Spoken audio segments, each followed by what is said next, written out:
जोधपुर और नागौर जिले के विधानसभा क्षेत्रों की 10-10 सीटों का पूरा लेखा जोखा आपके सामने रखेंगे कि यहाँ पर कौन मजबूत है और कौन कमजोर। सबसे पहले जोधपुर की सरदारपुरा सीट की बात करते हैं। यह कांग्रेस की सबसे सुरक्षित सीट है। यहाँ गहलोत खुद चुनाव लड़ रहे हैं। इनके सामने भाजपा के महेंद्र सिंह राठौड़ है, तो यहाँ पर अशोक गहलोत सबसे मजबूत है। लेकिन जोधपुर शहर की बात करें तो यहाँ कांग्रेस के बागी अजय त्रिवेदी आरएलपी के प्रत्याशी है। कांग्रेस ने मनीषा पंवार को उतारा है और बीजेपी ने अतुल भंसाली को। यहाँ पर अतुल भंसाली मजबूत दिखाई दे रहे हैं। लूणी की बात करें तो यहाँ महेंद्र बिश्नोई कांग्रेस के प्रत्याशी है और जोगाराम पटेल भाजपा के। दोनों प्रत्याशियों के बीच सीधी टक्कर है।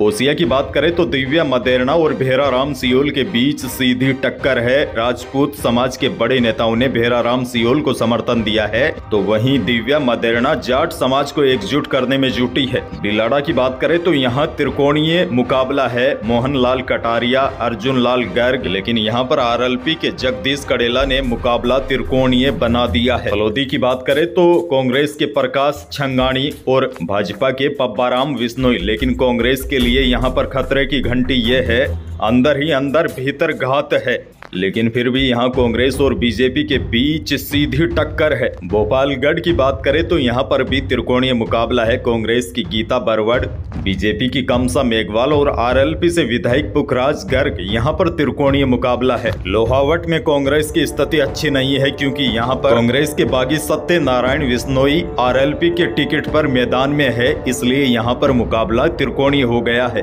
और लोहावट में बीजेपी के प्रत्याशी गजेंद्र सिंह खींवसर मजबूत दिखाई दे रहे हैं। शेरगढ़ की बात करें तो यहाँ मीना कंवर और बाबू सिंह राठौड़ के बीच सीधी टक्कर है। किसी के लिए मुकाबला आसान नहीं है। नागौर की बात करें तो यहाँ पर भी कुल 10 विधानसभा सीटें हैं। इस बार बीजेपी ने यहाँ बड़ा खेल कर दिया है, क्योंकि ज्योति मिर्धा बीजेपी में शामिल हो गई है और मिर्धा परिवार नागौर की राजनीति की रग रग से वाकिफ है। ऐसे में बीजेपी को 10 में से 7 सीटों पर सीधा फायदा होगा, क्योंकि ज्योति मिर्धा के आने के बाद कई जाट वोटर भी बीजेपी के साथ आ गए हैं। बड़ी बात यह है, ज्योति मिर्धा के बीजेपी में शामिल होने के बाद नागौर, डेगाना, खींवसर, लाडनू, डीडवाना, मकराना विधानसभा सीट पर बड़ा असर पड़ सकता है। हालांकि डीडवाना में त्रिकोणीय मुकाबला है, लेकिन फिर भी ज्योति मिर्धा के आ जाने के बाद बीजेपी 7 सीटों पर मजबूत हो गई है।